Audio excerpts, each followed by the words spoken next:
fall down the broken road. I call on you to help me carry the load. Oh Lord, you never let me down. Thank you for joining us today. Anything you hear in this podcast is not to be taken for medical advice. This podcast is for information purposes only, and should you find something interesting in the information spoken about, please consult your physician further. Hello, and welcome back to the Broken Road Podcast. I'm your host, Trent Peterson. Today, I'm joined by Briana Williams. She's a stroke survivor, dedicated volunteer to the Broken Road Project, woman of strong resilience, and she's here to tell us a story about the amazing power of the human spirit. So, without further ado, how are you doing today, Bri? I'm doing good. How are you doing? I'm excited to be here. I'm excited to have you on here. You're like a bright, shining light of hope to everybody that you run across. So I finally got you on the show, and I know that took some work. It did. Yeah.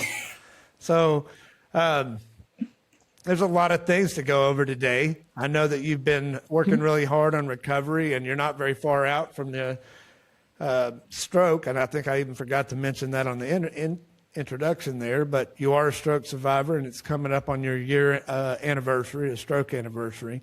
And how are you feeling today? Yes, it is.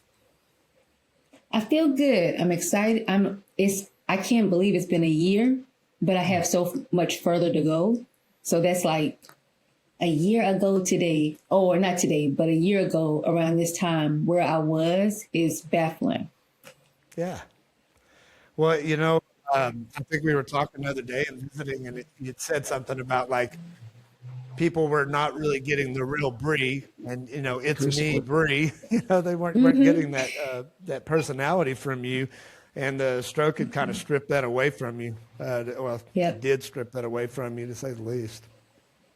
Yep, it did. It took it out. It made me feel like I wasn't myself, and I'm starting to feel a little bit like myself. I do have moments where I'm like, is this? I don't feel like it's me, but it's me. Yeah, oh yeah. So just for everybody watching and catching up that do not know you, can you kind of tell us what life was like before the stroke and leading up to the day of the stroke? Kind of about yourself and what you were doing? Yeah. So basically, I was a single parent to a dog named Bo, who was 14 years old, lived alone, worked as a property claims adjuster. Basically did that all the time. So I worked a lot. I truly worked a lot. I didn't really enjoy life, which I think now I sit back and I regret so many things that I could have been and should have been doing. But my main focus was work, saving, you know, trying to make sure I was stable and secure and had some type of stability in my life. I understand. Mm-hmm. Yep. Totally can relate to that. Did the same thing. So you were a busy, career-focused woman. Yeah. And then there was a day that you were home, you said? Yes. I guess let's talk about, the day of the stroke and what happened. Yeah. That's quite the story. Yeah. The night before the stroke, actually, I was home. I cooked some spaghetti and meatballs, and I felt like I had like a sinus headache. A minor sinus headache. And I remember squeezing like this part of my nose and face, like trying to just get the pressure off. And then I went to sleep, woke up in the middle of the night, I guess to use the restroom. And then I fell out of the bed, tried to get up, but I thought maybe I fell because I'm sleepy. It's a little groggy. It was still kind of dark outside. So I'm like, yeah, I'm clearly still sleepy. I never thought twice about it. And I remember trying to get up, but had no strength in my arms or anything. I couldn't lift myself up. But somehow I managed to make it to the restroom, and I fell off the toilet there. And then I was like rolling around on the floor, trying to get back to my bedroom. Cause I'm like, that's when I was like, something's off. And then at the moment I felt like I wasn't myself. Like it felt like my brain was kind of not together. Like it felt like something was wrong with me. I just didn't know what it was. And I'm like, I need to get to my phone. And literally the craziest thing, I was like, I need to get to the phone to call my manager to let him know I'm not going to be in to work. That's the first thing I was thinking about. Nothing else, which is so crazy. now that you think about it. And I was like, I need to let my manager know I'm gonna be late. So I think I tried to send him a text or something, a voice text. And then I remember my voice I wasn't sounding right. And I laid back down for a little bit because I thought maybe just lay down. I feel better in a moment. Because it was, again, still kind of late. In my mind, it might have been like 2 o'clock that day. 2 o'clock in the morning. But during that time, clearly, time was all over the place. So laid down, and then I woke up to get ready to go to work. And it was light outside because my dad called me. And he was like, how you doing, baby girl? How you feeling today? And I was like, I don't know, Dad. I don't feel good. And I was like, do I sound like myself? He was like, you sound like you're still asleep. And I was like, I'm not asleep because I got to be at work. And then he was like, yeah, you just sound like you still asleep. And then I ended up trying to make it to the living room because I work from home, or I worked hybrid. So I remember trying to make it to the living room to get maybe sign on to the computer and work a little bit. And I got there, laid on the couch, and I used Siri to call my mom. I was like, Mom, I'm not feeling really well. And she was like, okay. And she was like, just lay down. And I think she thought I was having a Crohn's flare up. And I remember laying on the couch and I feeling like something was really, really wrong. And I was like, dear God, please just help me, save me right now. Because I'm like, something is really, really off right now. And I said, again, I'll lay down a little bit just to relax. And then, because maybe I was panicking. You know how sometimes you have a moment and you start panicking and everything else just start going crazy. So I did that. Right. Just kind of like an anxiety attack. Yeah. Almost. So I'm like, maybe I'm tripping. Maybe it's not as bad as it is. Calm down. Be cool. Yeah. Be cool, Bree. Be cool. But I'm laying down. Wow. And then I think my dad, this is the story that they told me. Because again, time, and I took another nap, and then my dad and my brother were trying to call me, but I wasn't answering the phone.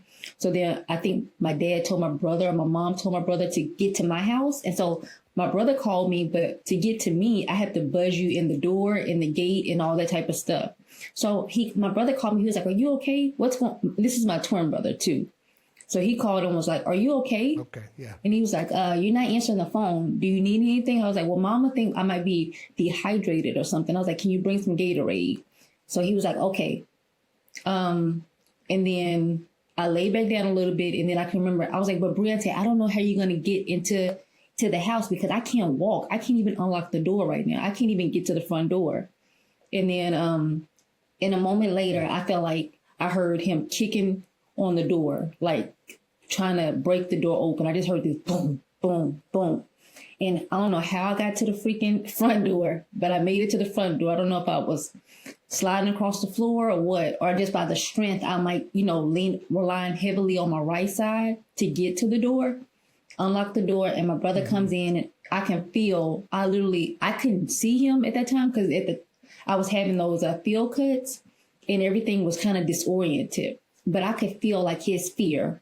He was like, Briana, what is going on? And I was like, I don't know. I just don't feel good. I was trying to drink some water or some Gatorade, and the Gatorade was pouring out of my mouth. And then I remember him getting me clothes and then picking me up and starting to dress me. He started to put my pants on, but I could feel his fear. It was the craziest thing. And I remember him holding me. He's 6'5" and picking me up, trying to get me together because he gets me down the hallway, and I'm like, he's not dragging me down the hallway, but trying to hold me up as best he could. He was on my left side. I think he was on the opposite side. So my left side is where I have the deficit. So he was on my right side. So I was falling on my left because he didn't realize that I was having those issues. So he should have been on the other side. So I was like, Briana, this is not going to work. So then he was dragging me down, and then he picked me up over his shoulders to take me down the stairs. And I was I'm just panicking. And the funny part here is I think one of the neighbors thought I was probably being kidnapped because she was like, ma'am, are you okay? I was like, are you a nurse? Yeah, I'm sure that was a sight to see. Yeah. Your brother being that big and just carrying you like a rag doll. And, literally. Because I'm sure you were probably limp. Then golly, I'm feeling that that had to have been intense for your brother. And really heavy and scary for that moment. Maybe one day we can get him on for a short segment just to kind of say his part. But that had to have been to see his twin sister in that state. Obviously, You don't know what you look like, but I'm sure he could. Yeah, he wanted to like he was trying to save my life the best way he could. The way he was like moving, I can feel how fast he was moving in the house. And like the fact that he was able to pick me up and put me, like dress me, it was the craziest thing to me. I'm like, and put me over, like take me down the stairs and put me in the car, my mom's car, and we drove to the hospital. I remember getting in the car. My mom was like, where are we going? Where are we going? And I remember just saying All Saints, because I used to work at All Saints. And it was the closest hospital there. And I was just like, All Saints, All Saints. And then I remember getting to the hospital, feeling like I was falling out of the car, because I think they were put me in a wheelchair. I don't remember checking in or anything. And then I remember being in a room, and I could see my dad come in. And I felt happy to see, or relieved to see my dad, because I was like, oh my God, there's my daddy. And then I remember, and then everything kind of blanked out from there. But from that point, I remember they said I was care flighted to Grapevine. And that's when they did the surgery, or the thrombectomy. But also, Right. You said that was. I was going to say, you said that was a thrombectomy to remove a blood clot that you had Yes. in your brain, yes. right? And so apparently I didn't get to All Saints until 5 p.m. So again, in my mind, all this is happening. Oh, wow. This is in the morning to me. I'm thinking this is within hours. But I was at home for a minute, and then they, I didn't get So to the hospital how many until hours 5. was that past the, I guess, obviously right then you didn't know. I'm sure you've been told now, but if it was that long of a period, you weren't able to do TPA either. No. Blood No. clot medicine. You had passed that window of opportunity. Right. So how many hours was it from the time that you actually, they think that you had the stroke, up until the point that you actually were in the hospital? I have no idea. I haven't even asked. All I know is the doctor was like, the doctor who did the surgery, he saw me afterwards. Like recently, he was like, I wish you would have got to us sooner. I needed you to get to us sooner. You got to us too late. And I was like, that said a lot. Like I was at the house for a long time. I think my family probably thought I had a Crohn's flare up. Nobody knew how serious it was. So them getting to me, and then, but in my mind, again, this all happened in the morning, like 2 hours. But my dad told me it wasn't. Right. Well, yeah. And the way you were describing it, you probably, your first symptom was when you fell out of bed, and that was just sometime in the middle of the night to go to the restroom, right? Or something. Yes. Yep. I'm sure. So, and then I think I had it in here in my notes that you had said it was like 5 o'clock the next evening or something before you actually were somewhere. I had there that you had told me 5 o'clock. You thought sometime like that. That's 12 hours, it's amazing that you're doing so well today with that much time being down. And it's wild how a stroke will kind of set you in a place, and your brain will play tricks on you that feel like 30 minutes has passed, but actually it's been a whole day, and you don't even realize that time has passed. Truly. So dangerous. And that's part of why we're doing what we're doing, and you helping with the volunteering as well is us making people aware of BFAST and all the different symptoms and things that can happen with a stroke that people aren't aware of, because time is of the essence. It is. In that, I'm pretty sure an angel drug you across the floor to get you to the door or get you where Literally, you were. Yeah. It was a blessing. I feel like an angel, because like I said, my dad called me randomly that morning and was like, hey, good morning, baby girl. How are you feeling today? Mm-hmm. Like, he doesn't call and say that. For him to say those things, I'm like, that was God sent. Right. Because had he had not done that, then I don't think everything else would have trickled down to my brother eventually getting to my house, or me, calling my mom. Because Siri was acting goofy. She wouldn't answer me. So, again, because She might not have been able to understand you. She couldn't understand me. I was like, I need help. Yeah, you're like, what is the problem here? Nobody's helping me right now. I was reading something that was written a couple years ago, but I don't think it's that far off from being a reality, that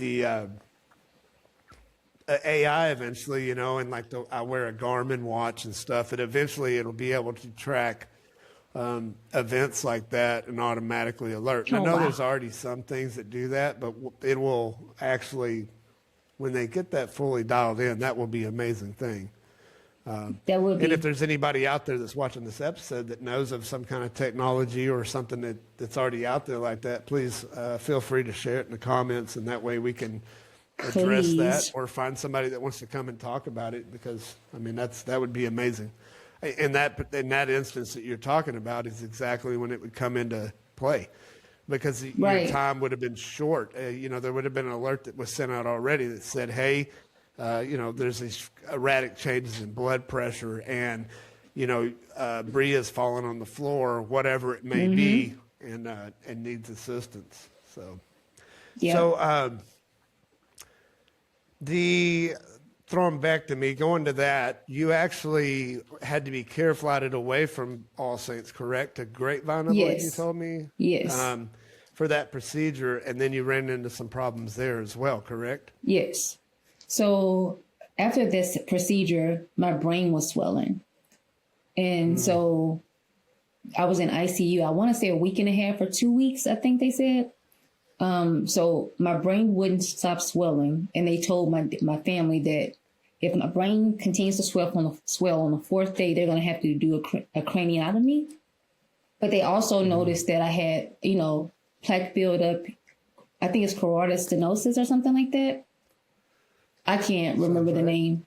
And they thought I had to have that surgery, but I didn't have to have that surgery. My brain stopped swelling, so I didn't have to have that surgery. But they noticed that I had blood clots all in my leg, all in my left leg, and a blood clot in my lung. So they end up putting in an IVC filter to stop.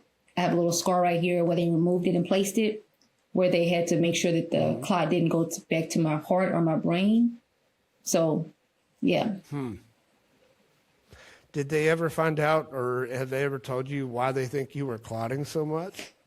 My hematologist originally thought I had a blood clotting disease, but then we tested again after I left the hospital, because she was like, it could be giving false positive information while we're in the hospital because of all, I guess, the medication and stuff they were giving me. I'm not sure. But then she stated that it wasn't an issue, that I didn't have a blood clotting disease, but it could have been related to my Crohn's. So having bad inflammation and not having treatment with that could have caused it. We haven't had a definite, yes, Crohn's is what caused it, or any, so. Well, and I mean, that's a good point to make, to bring up. So there was some treatment that you were not doing at that time either. And there is a possibility, and I've read some on that Crohn's, especially left untreated, can cause all kinds of problems. I didn't even know that. Other than just the symptoms that you normally face. I didn't even know that. Yeah. I wish somebody would have told me that a long time ago. I've had Crohn's for over 13 years. If I would have known that, it would not, I would have, made sure. But I was also during COVID, I was laid off or they did a big release from COVID. And then, so I lost my job, didn't have insurance. And then I was working as an independent adjuster, and they don't provide insurance. So at that time, well, you're not going and just, you're not going and just paying for a biologic, which is the treatment for any kind of autoimmune disease in that world right there. You're not paying for that out of pocket. I mean, they're insanely expensive. Yeah. I mean, it is crazy. I've seen a bill for one of those treatments. Yeah. That, I want to say it was like $20,000 for one treatment. And yes. How often did you have to do an infusion? I had to do the infusions. I did every 4 weeks. And then I have to do one every 4 weeks. And then I had to do now I'm doing self-injections now. And so that is one every 6 weeks. Right. Well, you don't have to be a mathematician to figure that out really quick and feel like and understand that that's just, you cannot afford that without insurance. So, I think that's, it's amazing that you've made it through this at this point. I think that's going to be part of and I hope it is part of your story, is being an advocate and raising an awareness for that disease and the possible complications that come from it, as well as, issues with insurance companies and how much it costs to get that treated, because it is actually a widely spread autoimmune disease, and there's a lot of different groups inside of that Crohn's. Yes. But it's not talked about a whole lot because it's kind of a private thing. Most people don't want to talk about it. It's embarrassed about. People are embarrassed about it. Yeah, people are embarrassed about it, and it's something that you can't see it, so people don't realize it, and it's kind of like, who wants to talk about stomach pains? Like if I'm telling you about stomach pain, body pains, or having to go to the restroom or something like that, that's not something that people want to talk about. But I did have I had to have emergency surgery it ended up being a reverse ostomy. So I ended up having an ostomy bag, a temporary ostomy bag. They had to do because I guess there was a lot of backup, or not backup, but a lot of inflammation that could have caused a blockage. So I ended up having to have that. Right. Wow. Yeah, that's also a rough procedure, and it's amazing that you before this, you went through all that. It's just Trent, let me tell you about that one too, because I remember when they were telling me when I was in the hospital and they were talking to me about it, because I was always opposed to the ostomy bag, but because I was in so much pain, they were like, "Ma'am, do you have support at home?" And I was like, "Yeah, I got support." I'm like, I didn't understand why they kept asking me that. But after I had the procedure, my stepmom and my dad was like, "Briana, you didn't want any light in the room. You wanted a complete darkness." I literally was like, something changed my life. Like, it was an emotional transformation. I was really sad because I'm like, what is this? What is this like? Kind of like with the stroke. That's, well, obviously God's not done with you yet. I mean, you've been through a lot, and you're still here, and you still, that's one cool thing. That's why I'm so glad I got you here today. I don't say it lightly when I say that you're a very inspiring person. For me, that from the day I met you, I knew that you were not only a survivor, but like a warrior for you're not going to let things beat you down, and even if you do have down days, the same as the rest of us, you're going to pick yourself back up and keep going eventually, when you can. Yeah. You're not going to let that hold you down forever. And I love that. It's so cool. But I did have to have a conversation with God. I was like, "God, okay, enough. Give me a break." Well, they say He'll only give you as much as you can handle. So I guess He knew how strong you were. He's like, I know. I'm like, I don't know. I'm gonna give Bree so many stories that she's gonna touch a bunch of people with her life. So really cool. I mean, it's not cool you went through that, but your resilience is. I'm sorry. Yeah. That kind of came out wrong, but no. Your resilience is very inspiring. Yeah. Thank you. So, you're welcome. Very welcome. That's easy to give compliments when someone's well deserving of them. So the brain swelling stopped, right? Yes. And you ended up not having to have a craniotomy, which is another just amazing grace. I can't believe that with everything you were going through. It's amazing. Yeah. And I guess we had talked about it too, and I had it here in my notes that at one point you still didn't realize how serious everything was until your youngest brother traveled to come and see you. You were surrounded by family, and it kind of dawned on you at that point, oh, this is serious. Yes. So I remember seeing a lot of family. Kind of tell us about that moment? Yeah. I remember seeing a lot of family there that I was shocked about. But when I saw my youngest brother, Joshua, come from OU, and I could see him walk into the room, I was like, something isn't right. Because normally my dad would like to protect him and shield him from any kind of, not protect him and shield him, but when they bring Joshua, it's like something serious. So I'm like, am I dying? I started to think to myself, am I dying? And nobody's telling me that I'm about to die. But I knew it was serious when he came in. So I literally got emotional when I saw him walk through the door. Because I was like, why is he here? And I didn't want that to be the last memory that I had, like of me in the bed with him. So that was like a sad part because it's just, I don't want it's just emotional. I love him so much, and so him to see me, so any of them to see me in that state when I'm normally so strong and so up and vibrant, it was hard for me. But yeah, Absolutely. sorry. No, it's okay.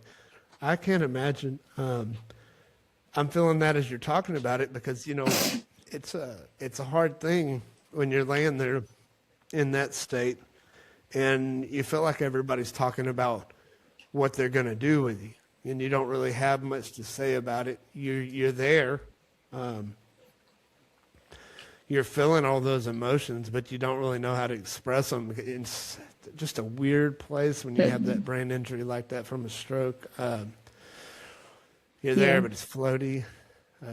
You know that your life has changed forever. Nobody's really telling you what's going on. You just What's going on? At some point, yeah, it does. It's like you're just in the bed. Well, thank you for sharing that. I know that was that had to have been a tough moment right there, and I'm sure for your whole family as well. We talk about what we feel, and I think it goes without saying that the people that love us the most that are there going through their own traumatic experience as well, and they're seeing you through a different lens than you're seeing them. So just I remember turning over. I remember every time I turned over, I think I saw my dad always in the room with me. Like I remember seeing my dad, like I don't think he left at all. He was there all the time. Like, and that brought comfort to me because I was so scared. Again, it was like everything was disheveled. Like, I'm not sure if I knew where I was or I didn't really have a good understanding of what truly was going on or how serious things were. But having my dad there and seeing my dad in the room with me always brought comfort. So whenever he wasn't or he left the room for a moment, I just got like really panicky, like a lot of anxiety and stuff. So. Oh, yeah. Yeah, he kept you grounded. That's awesome. Yeah. I'm sure he was constantly praying over you as well. Just a wild deal. And I remember I'm sorry, I didn't mean to interrupt. But I was going to say, I remember one time in the bed, and that's how I think I realized how serious it was. Because I woke up one day and I was just like, thank you, Jesus. Thank you, Lord. Thank you, Lord. My daddy kept saying, keep saying it, baby girl. Keep saying it, baby girl. And I was just like, thank you, Lord. Thank you, Jesus. And I just like, I didn't even know what made me start saying it. I was just like, thank you, Lord. Thank you, Jesus. Thank you. And my dad was like, keep saying it, baby girl. Keep saying it. And I was like, yeah, this is real serious. Like, so. Well, I'm sure you were thankful you had breath in your lungs. You knew it wasn't good, but you were still alive, and you could have been another way around. So, yeah, man. Well, I'm glad you're here today. I'm glad I got to meet you. So, we're gonna help a lot of people, and it's gonna make sense as time moves on. Like I said, I mean, for being a year out, it's amazing. Your recovery is great. We hadn't even gotten to some of the deficits, and we will, that you, like any of us, have. But they're not holding you back. So that's, like I said, again, very inspiring, very cool. So a lot of stroke survivors talk about mental fog. How is that for you right now, as far as recovery goes? At times, it's much better than what it was before. Before, I felt like a walking zombie. Like, I felt like the world was going on and I was stuck in a place. Like, everybody was moving fast and moving, and I just couldn't. I just really wanted to disappear. Like, I knew I was there, or I felt like somebody had hijacked my body, is the best way I can explain it. Like, somebody was using somebody else was in my body. And I'm like, this person doesn't belong here. Somebody else is here. So that's kind of how I felt. So it's much better now than it was then. How long do you think that lasted, as far as your recovery journey to this point? You were in ICU, you had the surgery, emergency thrombectomy surgery, brain swelling went down. I'm sure at some point they moved you to inpatient and then on to an outpatient therapy. So in that process, when did you start kind of coming out of that place where you didn't feel like you were even where you were not a stranger in your body anymore? That was during day neuro. So my day neuro program, at Baylor, and that might have been maybe 2 or 3 months after I was discharged from inpatient rehab. Right. So I remember I was in day neuro for maybe 2 or 3 months, and I still felt like I was in a fog, like somebody was floating. I didn't know where I was supposed to be. The people around me, I could see them, but I couldn't connect with them. So it took months, because I know I was in the hospital for, I think that my mom said maybe a month and a half or something. Then I went to inpatient rehab for 2 weeks. Then I went straight to day neuro, and I was there for 7 months. But go ahead. Which is wild. It's the same program that I went to. Amazing people there, amazing program. And I was coming in and out. I don't really remember you. You don't really remember me either from that time, do you? Or at least, No.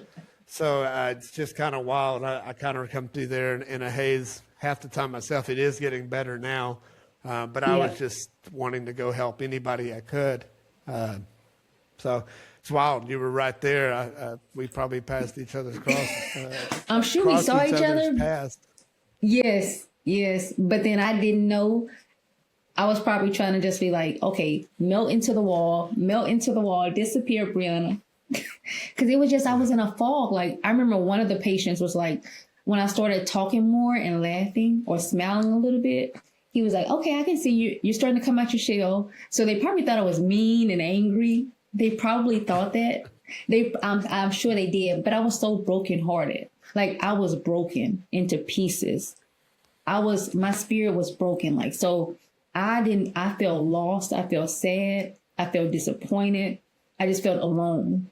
And I just wanted, like, I literally, if I could have cried every day, I would have cried every day. I think I cried every day when I went to go talk to one of my therapists, Annalise. Like, I know we could barely do any speech therapy, because I would go in there and I would just like cry and just tell her how I felt, because I felt so sad. So I couldn't even talk. Like, that's why I knew I wasn't myself, because I couldn't even talk to people. And I'm a talkative person. And I like to laugh and have fun. And I was not, I just was mad that I was there. I was mad that this happened to me. So it was bad for a while. And then eventually, I don't know what happened, but I thank God I felt like I started to get my smile back. So I felt like, okay, I can do this. I can do this. So, yeah. Yeah, those are, the people up there are amazing too. I've interviewed quite a few of them. As hard as that is for us, and I totally feel that, it's hard for them too. It's hard for everybody. It's just not an easy place to be. Yeah. And I understand that feeling of just being lost of everything that you had, being in some other unattainable place. I don't know how to really describe that feeling either, but the grief is just a whole nother level of grief. And the trauma of that situation is so real. You're grieving. I went through a lot of issues where. Oh, I'm sorry. I was going to say you're grieving the loss, because it's like God blessed us to still be here, but then we remember our old self too. So we're grieving that person that we can't get back. That person is forever gone. So it's like, that old Bree, she's not coming back. So it's like you having to accept the new person that you are. That's right. No, and that's a tough thing. And I don't know if that's going to get any easier. I know it's going to get easier because it has for me. I just don't know if it ever goes away. That just in the back of your mind, I do feel a bit of guilt when I start thinking, having those woe is me moments is what I call them for me. Because I am alive and I do carry very little in the way of deficits, and I meet people that are in much worse shape, that have lost so much more. Doesn't take away from the reality of what it's like to lose yourself. Right. And that's what stroke does. You're not alone in that. Stroke, brain injury, any neurotraumas. It's altering. So, I think you're doing great, and I'm glad to know the Bree that's coming back out now, and that you're being able to grab a hold of. I can only imagine going from a career woman that went, I'm sure it was very put together and very, high profile is kind of a weird way to say it. Self-sufficient. Yes. Self-sufficient. That's right. And being able to do things on your own, and then being where you've been, over the last year, and needing somebody to drive you. So I think this is probably a good point. What kind of deficits were you left with after the stroke, and are you working on overcoming now? Okay, so I had I was paralyzed, or I guess it's called, I was paralyzed from my left side, my left arm and my leg. So I had to use a walker and a wheelchair even while I was in inpatient. And my arm is still not functioning. It's not a functional arm, but it was truly like a dead arm. And then my potee, Amanda, hooked me up. I called her my potee because she's my physical therapist and my occupational therapist. But now I got my arm. I can lift it and move it. Before, I couldn't even do that. Like, it was not connected to my body at all. My brain, it was like somebody else's piece of weight on my body. And I had a subluxation. So that was an issue. Can you talk about that real quick? I'm sorry, just for anybody that doesn't know, because I haven't talked about subluxation with anybody yet. Yeah. What can you describe what that's like, or what that is? So basically, they're saying it was like my shoulder was falling out of the socket because of the fact that those muscles weren't connecting. So I couldn't raise, like when I got dressed, I had to get dressed a certain way. They didn't want me to raise my arm over my head or lift it over my head or anything like that because of the fear of it coming completely out of its socket. So they did a lot of E-stim, and it was very painful. That was what I was about to ask, if you still had feeling in that side, because I don't have feeling on one side, but you still could feel it. I could feel, so when it came out of socket, it would be just like, oh. Yeah. So I can only imagine. Yeah. I've read subluxation, and that's one of those deals that if it's left untreated, from what I've read, you actually can cause some really serious problems along the way too. So I know that there's a lot of care taken in that to get that back to a functional place. And really, it's just your muscles won't hold anything together. I mean, they're just flaccid. Yeah, because my arm was so flaccid. I mean, it was just hanging. So it was literally slipping. It's almost thinking about something slipping out of a socket. So it was very painful when I lay down. Even now, when I lay down to sleep, I have to prop it up a certain way. I should always keep it maintained like that. And I still use my E-stim machine just to work on those muscles. Yeah. And I do my exercises with outpatient to keep those muscles working. Absolutely.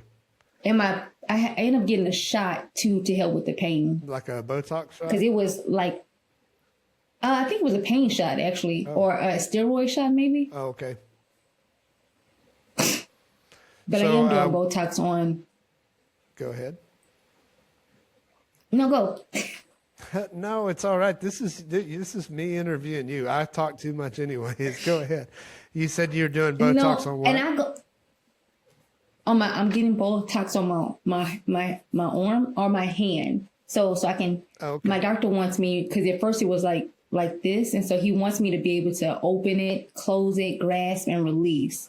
But the tone helps, so he's concerned that the tone he doesn't want me to lose all the tone, but he wants me to be able to open my hand and close it to give more functionality of it. Yeah, they call it contracture, and if you don't get it moving at some point, the only way to fix that is surgery, from what I've read on. So I'm sure they do want to get that hand back moving and get some movement out of it, so you don't end up in that spot. Yeah. With the recovery you've had so far, I don't see that you're not going to fight really hard to get that back too.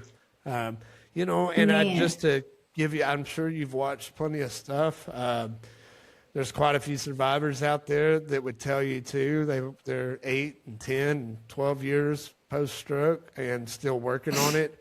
And I think Nicole the other day, I just saw her being able to pinch her fingers, which was huge, for the first time in 8 years. So just to give you that, and if you haven't seen it, there's still recovery is ongoing as far as I'm concerned. I say life is recovery because as long as you're trying, I believe that there's still a chance for you to recover things that you've lost. It's just a lot of work. I mean, it's not easy.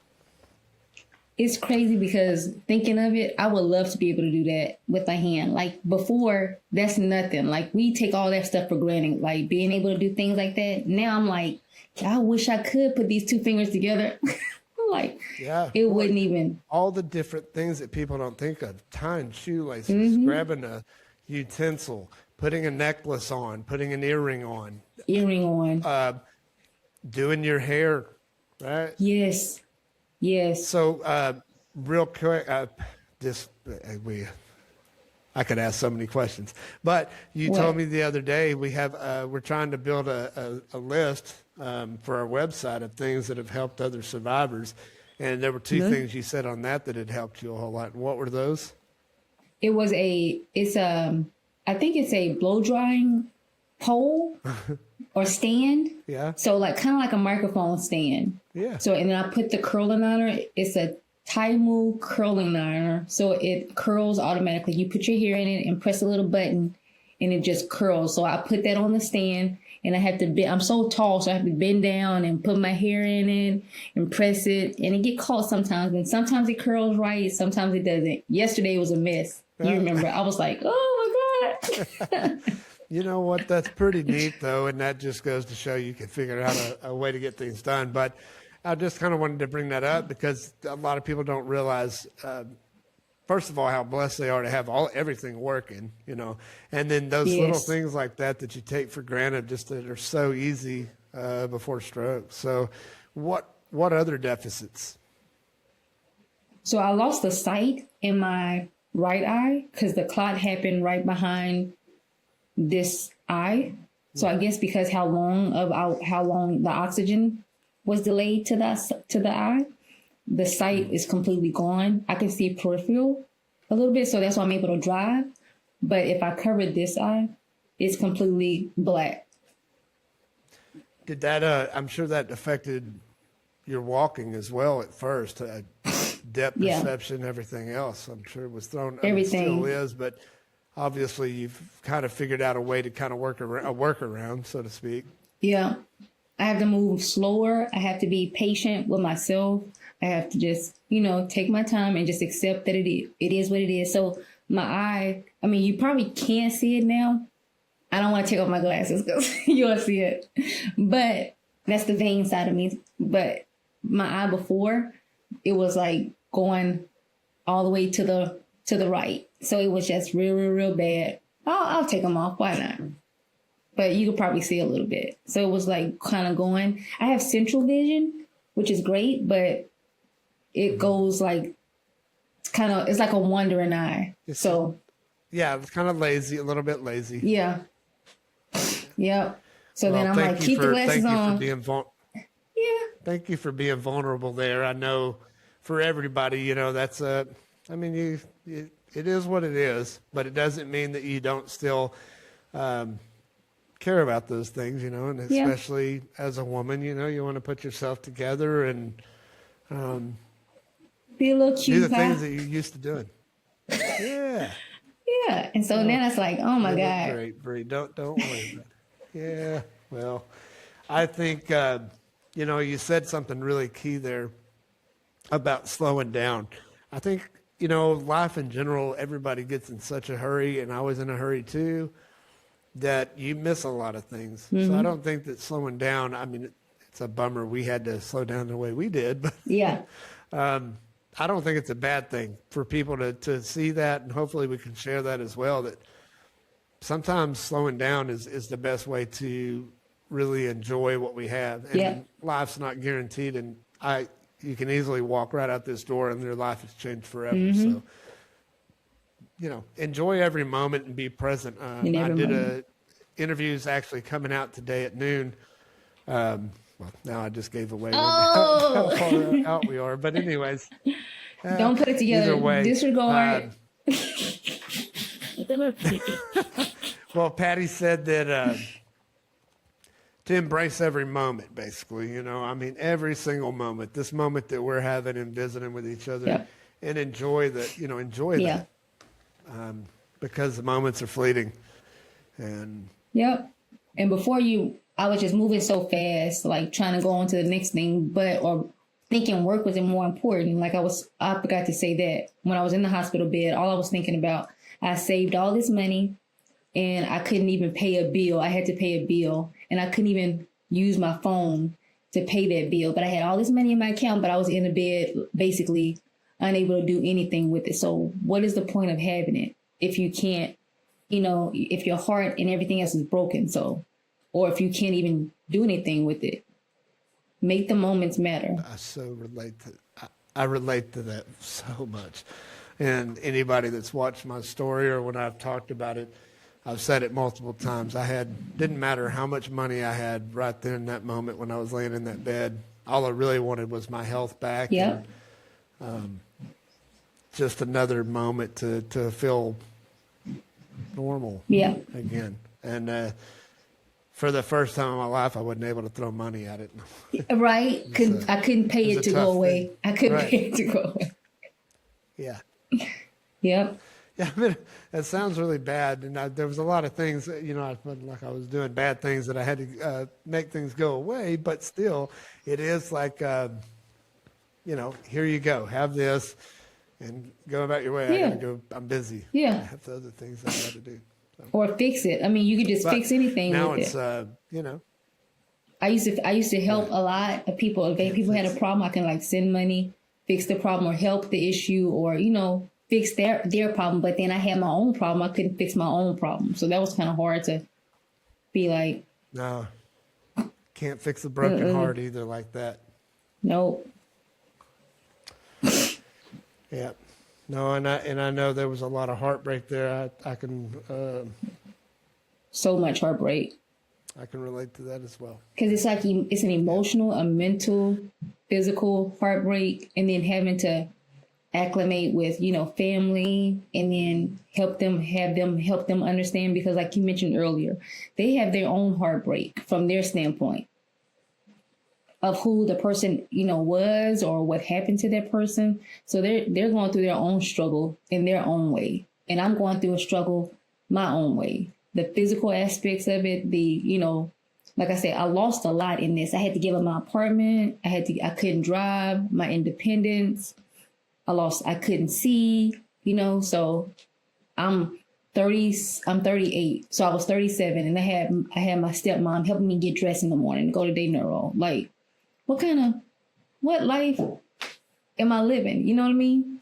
Or taking all this medicine. So it was like I'm dealing with something and they're dealing with something. So it was just trying to understand their points and help. I guess I'm always trying to help people. So I'm trying to help them understand where they're coming from and then help myself as well.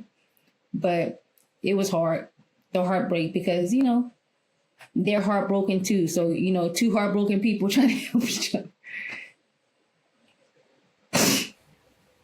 Yeah, it's tough.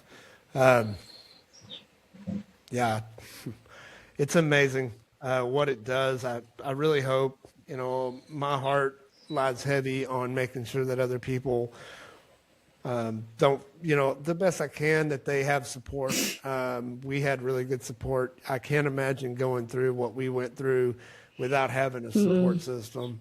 So getting stuck in that place, and suicide rates are super high with the stroke and neuro survivors in general, just because of that heavy grief and what they go through. So definitely want to make sure that we are getting out and checking on our friends, checking on people. I still try to keep in contact with so many other people from the day neuro program that I got their numbers. So I send messages randomly. They cross my mind. I'm like, hey, how you doing? I know they're probably like, Briana, give me a break. Breathe.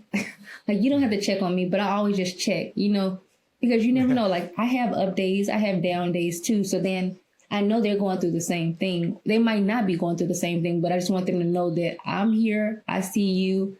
I'm here for you. I can give you a hug if you want to talk about it, if you don't want to talk about it. Like, you're not alone. Kind of like how y'all say, you're not alone. Yeah.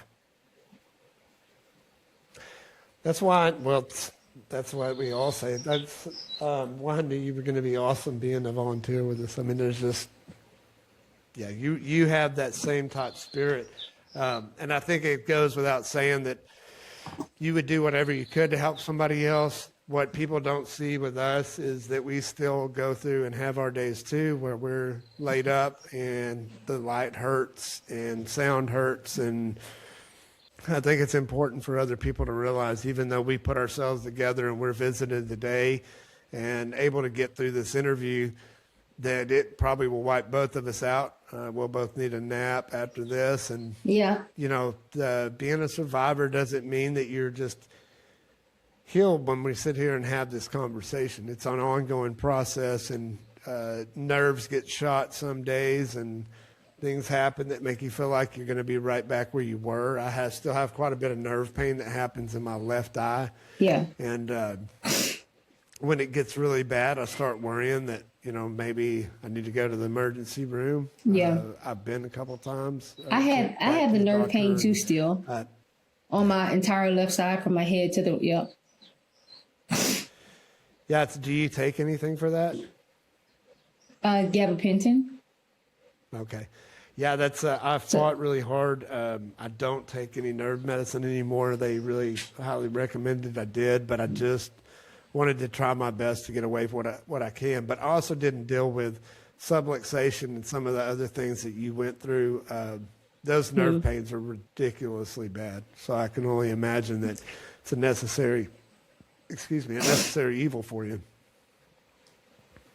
So They are crazy. Wow. Every time something like that happens, it freaks me out. Like, cause then I don't know if I told you, I've had seizures too. So whenever, cause I had my stroke was a large stroke, they classify it as a very large stroke. Like portion of my brain is damaged.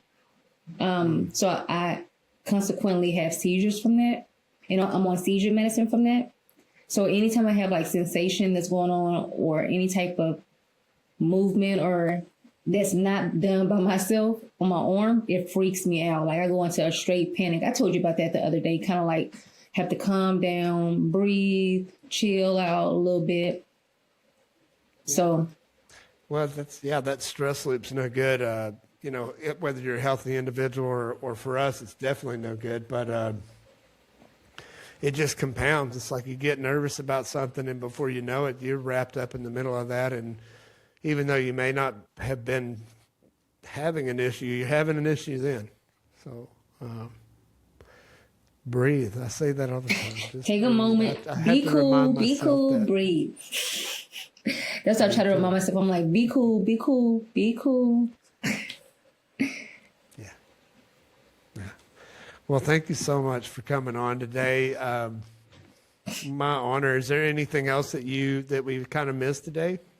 I just want to say thank you for having me. And shout out to all the day neuro people, all my day neuro therapists, because Lord Jesus, they got me through a lot. Yes. I call them my family. Absolutely, man. That's a great group. I always ask everybody too, do you have any kind of advice or inspiring words of wisdom for people that are watching the show, people that may be struggling? Yeah. It's okay to have your down moments. It's okay to feel sad, but there's light at the end of the tunnel, and give yourself grace. Know that there are people there for you, and you're not alone in this struggle. Even though you might feel that way, you're not alone. There are people out there to help you. You can call me. That's right. But, no, I don't know if I can help you a lot, but I can help, because I don't want you to feel, sad or get depressed. We all do. I've been there. And it's okay. It's nothing to be ashamed about, but you're going to get through it. Just stay focused and stay dedicated. Do the work. That's right. Yeah. Well, thank you so much. I think you're right. And, hopefully we're going to build this with the Broken Road Project nonprofit and be able to build it out of survivors that actually do know what it's like, and they're able to provide that support network for each other. And, hopefully this grows more than we ever could imagine. So I appreciate you coming on today, sharing your story and being vulnerable. Really means a lot to me. Of course. Oh, it means a lot to me too. I'll be back. Oh, that's cool. All right. Well, thanks everybody for tuning in today. We'll catch you on the next one. Great job. I'll do my best one day at a time on the broken road, on the broken road.